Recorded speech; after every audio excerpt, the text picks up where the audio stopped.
Face à l'info sur la première.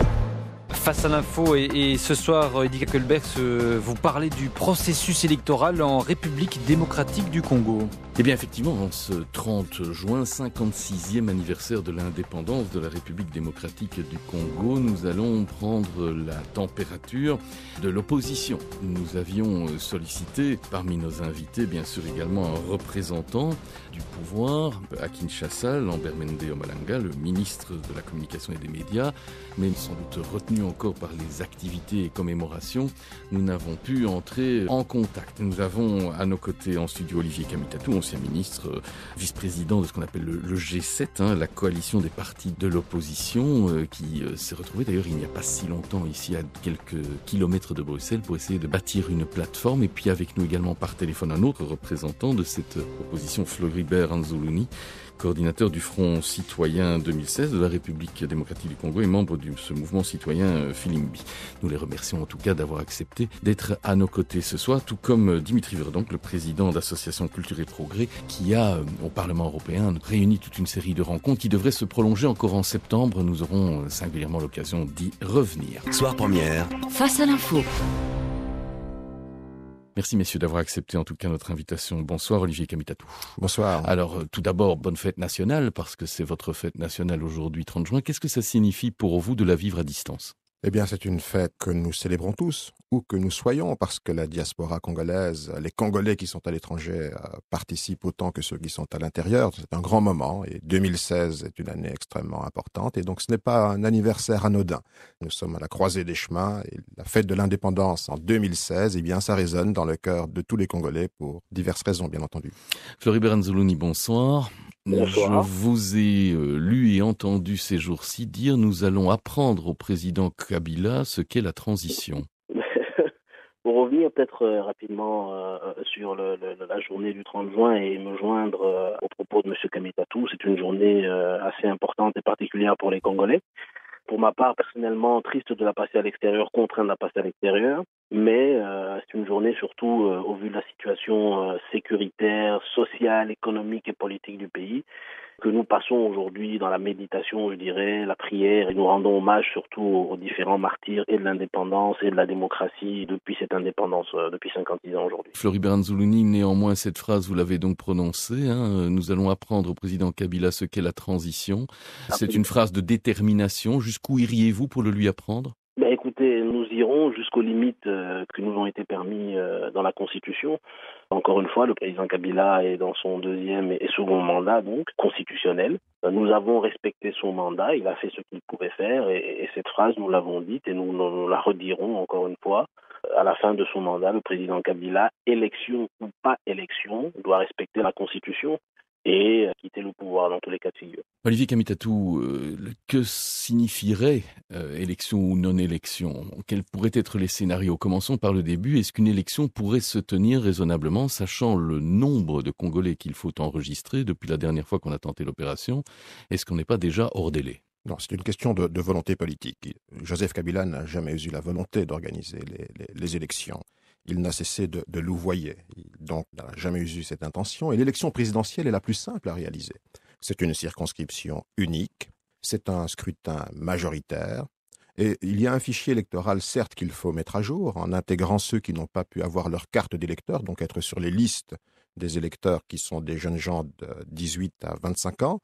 Mais si nous commençons et si nous mettons à cette opération, ce n'est pas un recensement des jeunes gens de 18 à 25 ans, c'est la volonté d'ouvrir partout des centres où ils peuvent s'enrôler et dans les mois qui suivent, nous pouvons avoir une très bonne élection dans les meilleures conditions possibles. Les experts des Nations Unies, de l'Union européenne, de l'OIF planchent sur ce dossier parce qu'il faut pallier maintenant aux insuffisances, voire pratiquement aux conditions qui ont intentionnellement et délibérément été créées par Joseph Kabila et ses partisans de ne pas organiser d'élection du tout et de ne pas souscrire à la seule élection dont le calendrier est fixé par la Constitution, qui est l'élection présidentielle.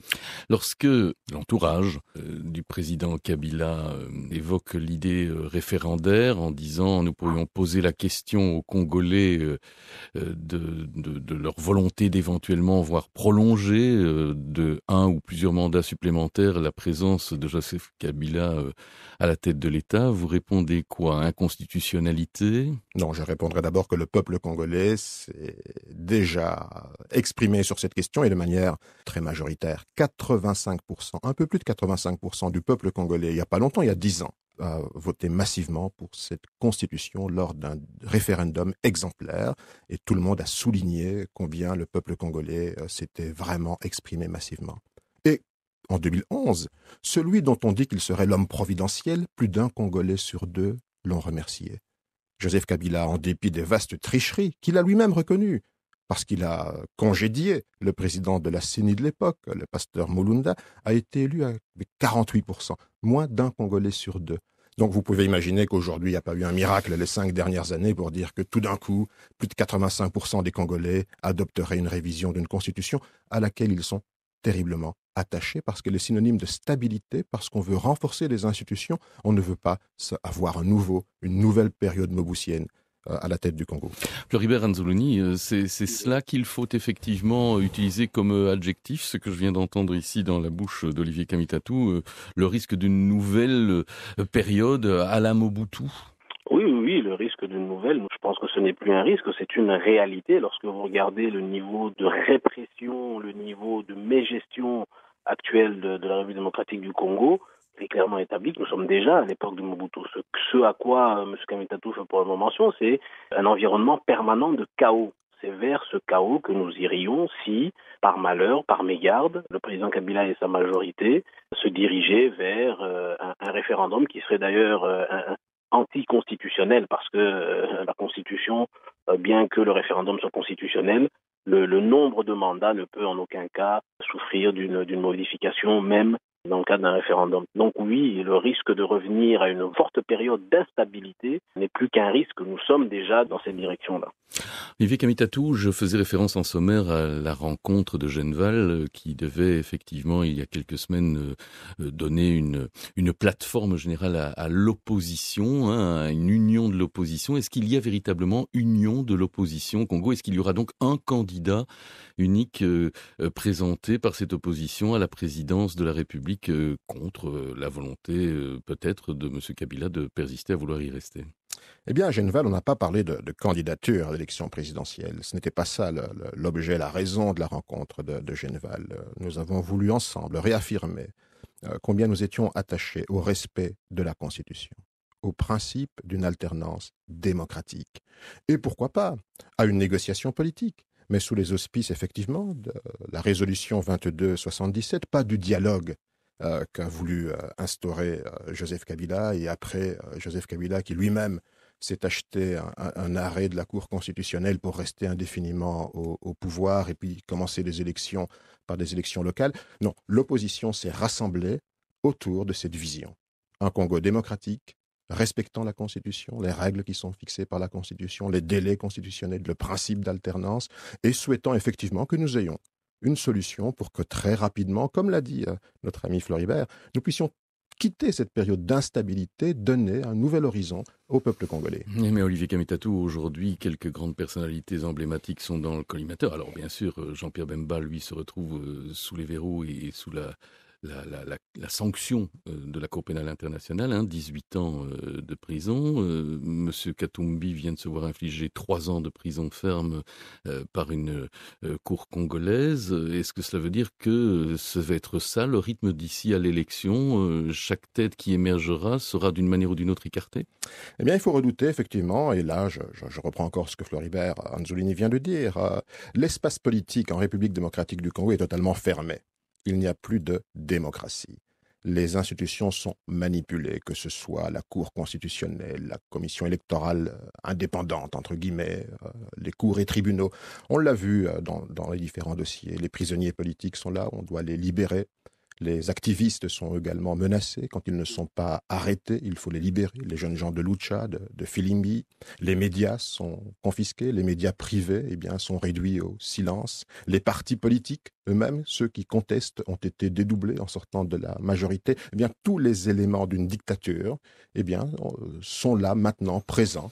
Et aujourd'hui, nous devons lutter, et c'est ensemble, dans un rassemblement, et nous avons choisi le doyen de l'opposition, la figure emblématique, qui a même obtenu une motion de remerciement pour son combat, pour une vie dédiée à la démocratie, Étienne Tshisekedi. Nous avons considéré que comme doyen de l'opposition, autour de lui, nous pouvions nous retrouver sur ces valeurs. Est-ce qu'il y aura, cela dit, Floribert Nzuluni, une personnalité qui puisse dès lors mener la campagne pour une plateforme de diverses associations et de divers partis politiques de l'opposition? Est-ce que vous avez cette personne, homme ou femme, emblématique, providentielle?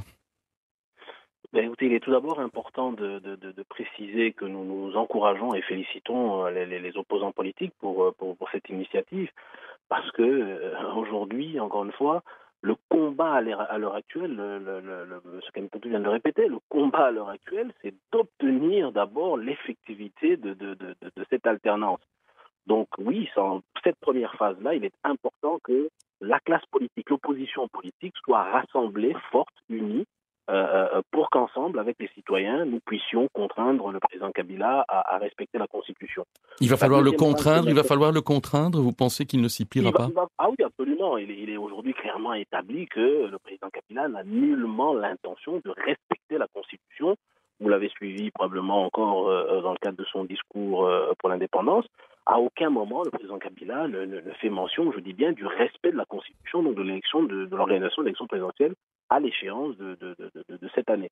Et à deuxième niveau, effectivement, il va falloir que les opposants politiques s'organisent pour nous proposer à nous, les citoyens, une alternative, cette fois-ci, suffisamment crédible, parce qu'au-delà du principe de l'alternance, nous, citoyens, espérons que la situation sociale, et économique et sécuritaire pourra significativement être améliorée lorsque cette alternance va avoir lieu. C'est là que va se situer à un moment donné le véritable débat au-delà de l'alternance. Donc oui, nous espérons que les opposants politiques pourront à un moment donné s'accorder pour nous faire une proposition suffisamment adaptée, appropriée, et ensemble, bien évidemment, pour améliorer la situation des Congolais. Je vous retrouve dans un instant, messieurs, pour aller plus loin encore dans le décodage de cette année particulièrement importante pour la République démocratique du Congo, en ce jour aussi de la fête nationale et de l'indépendance. Soir première, face à l'info. Il est 18h45, le présent et l'avenir de la République démocratique du Congo en discussion ce soir avec vos invités, Dick Hackelbergs. Je commencerai en vous souhaitant le bonsoir, Dimitri Verdonck, par vous demander ce que, à la fois, les réseaux associatifs et politiques européens et belges en particulier peuvent avoir ou ne pas avoir comme rôle à jouer dans une opération de cette nature. Est-ce que nous devrions nous tenir à distance respectueuse parce que nous ne savons pas qui sera à Kinshasa demain et ce que nous pourrions enflammer? Je pense que la responsabilité de la société civile européenne est la même que celle de la société civile africaine en général et congolaise en particulier. Quand je parle ici, quand je parle ailleurs, je parle en tant qu'Européen, c'est clair, parce que l'Union européenne a des relations importantes avec le Congo, et donc c'est important pour nous de savoir ce que l'Union européenne fait au Congo, avec notre argent, mais aussi avec nos valeurs. Et donc c'est sur le plan des valeurs que nous aussi nous posons, et nous sommes très inquiets de la situation. L'année dernière, j'étais dans le même studio avec Vital Kamere, avec Pauline Sapou, secrétaire général de la FIDH. Déjà, les constats étaient très très inquiétants. La situation s'est visiblement très fortement aggravée. Le Parlement européen vient de se prononcer il y a quelques jours dans le cadre d'une résolution d'urgence sur la situation à l'est du Congo. La population, le citoyen congolais vit dans des conditions extrêmement difficiles. Ça fait plus de 20 ans, des millions de morts. Donc, quand on parle du Congo, c'est aujourd'hui la fête nationale. Je pense qu'il faut aussi avoir bien à l'esprit qu'on parle de millions d'hommes et de femmes. Et donc, c'est évidemment à eux que je souhaite une bonne fête aujourd'hui et je leur souhaite un avenir meilleur. Donc, voilà, c'est plutôt sur le plan des valeurs, le plan du respect des droits humains que nous essayons d'agir. Et là, il faut évidemment pouvoir parler. Nous avons un nouvel ambassadeur de l'Union européenne, un Belge d'ailleurs, qui doit prendre rang à Kinshasa. Nous avons bien sûr l'ambassadeur de Belgique à Kinshasa. Nous avons dans toutes les instances européennes proches de la présidence du Conseil également des Belges. Le poids de la Belgique 56 ans après, c'est un handicap ou c'est un plus selon vous, Dimitri Verdonck? C'est un plus parce que je pense que nous avons une légitimité, parce que les liens entre la Belgique et le Congo sont réels, historiques, ils ne changeront pas, ils ne feront que se renforcer, je l'espère. Mais nous avons tous aussi une responsabilité en tant qu'êtres humains. Moi, je crois à l'universalité des droits et je pense que tant mieux si la Belgique peut, de toutes les manières possibles, influencer pour qu'au Congo, on considère que la chose primordiale aujourd'hui, c'est le respect du droit. Olivier Kamitatou, est-ce que vous espérez une déclaration belge? Alors, on sait que les arcanes, évidemment, de la chancellerie, les arcanes de la diplomatie sont ce qu'elles sont, mais est-ce que vous attendez une position de la Belgique, une adresse de la Belgique au président Kabila? Bien entendu. Hier, l'adresse du président Obama était extrêmement claire. Le président Obama a salué le courage du peuple congolais pour ses 56 ans d'indépendance et a exprimé ses vœux à la veille d'un changement, d'une alternance imminente. C'était ces termes. Ce sont ces termes, imminente. Ça veut dire que tout le monde croit dans l'avenir de la République démocratique du Congo. Et la Belgique devrait appuyer cette alternance dans l'imminence, dans les délais. Non pas une alternance telle que le veut Joseph Kabila, dans un délai qu'il ne définit pas lui-même. Nous avons une constitution, nous devons devenir un État exemplaire, un partenaire exemplaire. Ce n'est pas une allégeance à qui que ce soit à l'extérieur du pays, mais c'est simplement un partenariat constructif. Et la Belgique, en faisant grand signal, je sais qu'aujourd'hui une résolution est en train d'être discutée au niveau du Parlement par les députés, Peter Leux, la NVA et d'autres, qui s'intéressent à cette question, parce qu'une déstabilisation du Congo, eh bien, c'est toute l'Afrique centrale qui bascule. Et personne n'en a besoin aujourd'hui. Nous sommes à la croisée des chemins. Il est encore temps. Il faut presser ce régime, il faut presser ce pouvoir, il faut adopter des sanctions ciblées contre ceux non seulement qui violent les droits humains, les droits fondamentaux, mais ceux qui également confisquent et prennent en otage le processus électoral et le processus démocratique. Il y a des sécessions, il y a eu des problèmes régionaux au Congo. Le Congo est un très vaste pays continent. Vous êtes en mesure de tenir une stabilité électorale dans un pays aussi fracturé que celui-là? C'est un vœu auquel aspire la toute grande majorité des Congolaises et des Congolais, c'est de pouvoir aller choisir leurs dirigeants. On leur a dit que, eh bien, on ne peut ni changer le nombre et la durée des mandats, 5 plus 5 égale 10. Certains ont songé à le changer par les armes, dans un certain nombre d'espaces régionaux. Eh bien, au Congo, en République démocratique du Congo, eh bien, on croit dans la démocratie. Les élections, il faut qu'elles soient organisées dans les délais, dans de bonnes conditions. Vous ne craignez pas que demain, quelqu'un d'autre s'installant à la charge soit lui-même tenté ou elle-même tentée d'en modifier les conditions? Eh bien, je crois que le premier qui veut changer les conditions, c'est Joseph Kabila. Dans un discours qu'on voulait historique. Vous savez, il y a une date importante pour le Congo, c'est le 19 septembre. C'est la date à laquelle la commission électorale indépendante doit convoquer le corps électoral pour l'élection présidentielle. Vous y croyez encore? Une deuxième date importante est le 19 décembre. C'est le dernier jour du deuxième mandat qui expire à minuit de Joseph Kabila. Donc, le 19 septembre, on doit convoquer le corps électoral. Si ce n'est pas fait, eh bien, ce sera une indignation, une révolte populaire. Eh bien, on ne demande pas une insurrection.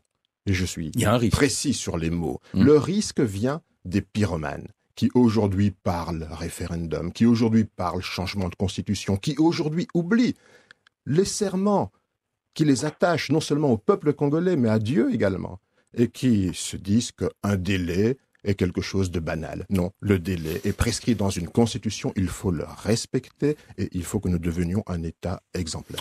Floribert Anzoloni, soyons honnêtes également que de l'autre côté du fleuve, dans l'autre Congo, un président a par des voies dites de consultation modifié les termes et mandats à deux pas. À Kigali, un autre président a lui aussi estimé qu'il pouvait proroger par la volonté du peuple exprimer sa présence au sommet de l'État. Et dans l'Union africaine, on pourrait trouver encore d'autres exemples du même type.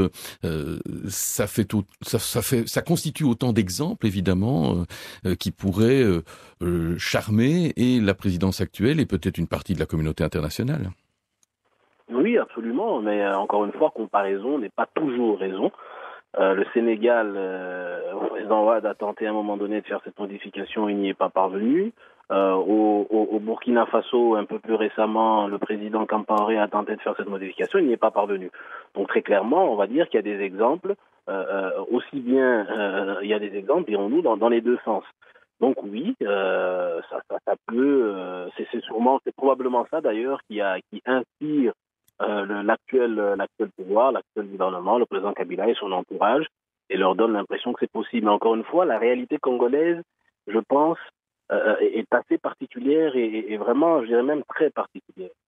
Les citoyens congolais, la population congolaise veut le changement, mais je tiens à préciser qu'au-delà des aspects de pouvoir et d'alternance, il y a un problème, le principal problème se situe au niveau de la redevabilité et surtout au niveau de la situation sociale, économique et sécuritaire du pays.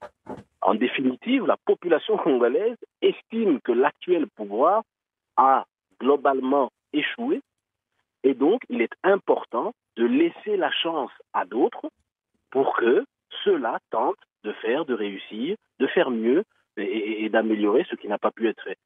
C'est là en réalité le véritable problème. Vous n'êtes sans savoir qu'actuellement la situation sociale est en train de se dégrader de manière significative. Le franc congolais a perdu plus ou moins 20 à 25% de sa valeur. Donc la situation sociale qui était déjà chaotique à la base est en train de se dégrader. Un pouvoir qui ne parvient pas à donner à sa population le minimum pour lequel il a été finalement mis en place, ne peut pas réclamer, ne devrait pas se maintenir au pouvoir au-delà du simple principe de l'alternance, qui est un principe bien évidemment fondamental également. Mais Olivier Kamitatou, le temps passe vite, mais j'entends ici dans l'émission, mais quels pourraient être les gages donnés que demain, ceux qui avaient, et vous les avez connus de près, les velléités à un certain moment d'un pays plus fracturé, avec les armes à la main, l'intention parfois de négocier dur et chèrement leur place, pourquoi demain, quelles seraient les garanties que demain ils déposeront les armes et que le Congo se pacifiera? Je crois qu'aujourd'hui, tout le monde consent que le souverain primaire, c'est le peuple congolais. C'est à lui à choisir. Il y en a un ou plusieurs de peuples congolais quand on voit les volontés de certaines régions de ne pas forcément se constituer en peuple grand et unique, mais en réalité régionale. Il y a une grande nation. Il y a une grande nation congolaise. Il y a une grande jeunesse qui aspire effectivement à, comme l'a dit Floribert, à un avenir meilleur. Et c'est possible. On peut changer la République démocratique du Congo. Et on peut la changer en évitant de tomber dans la violence, dans les armes. On peut la changer en respectant simplement la Constitution, les règles que nous avons librement choisies. Et malgré certains voisins interventionnistes? Écoutez, les voisins sont préoccupés par la stabilité de la République démocratique du Congo aujourd'hui. Parce qu'une déstabilisation du Congo, ça veut dire que, tout l'entourage du Congo, les 9 frontières seront menacées. Et aujourd'hui, on ne peut pas comparer le Congo au Burundi. Nous sommes un vaste espace, pluriethnique, avec effectivement une grande communauté de 80 millions d'habitants sur 2 345 000 km². Nous ne sommes pas le Rwanda, nous ne sommes pas le Congo-Brazzaville, nous sommes la République démocratique du Congo et nous avons un grand avenir parce que nous voulons rester ensemble. Il n'y a pas de force centrifuge de sécession, de partition, de division. Ça peut être entretenu dans la tête, effectivement, des pyromanes. Mais le peuple congolais aspire à une seule chose, un avenir meilleur. Au quotidien, on aspire simplement à mieux vivre. Et cela, comme l'a dit Floribert, il faut une nouvelle gouvernance, une vraie redevabilité. Joseph Kabila et ses partisans, effectivement, ont failli dans la gouvernance, dans la gestion des ressources naturelles. Les dernières années, les derniers mois ont été une vaste opération de bradage des dernières concessions minières et ça va continuer. Il faut mettre un frein à cela, il faut aller aux élections, il faut changer de gouvernance. Merci messieurs en tout cas d'avoir été avec nous ce soir. On se retrouvera au plus tard le 19 septembre prochain. Première nouvelle grande échéance évidemment comme vous l'avez souligné et nous suivrons ce dossier, vous le savez, de très très près à chaque fois qu'il sera nécessaire. Si d'aventure d'ailleurs d'ici là cela devait s'imposer, nous ne manquerions pas de revenir. Excellente fête nationale encore à tous nos amis congolais. Retrouvez Face à l'info tous les jours de la semaine de 18h30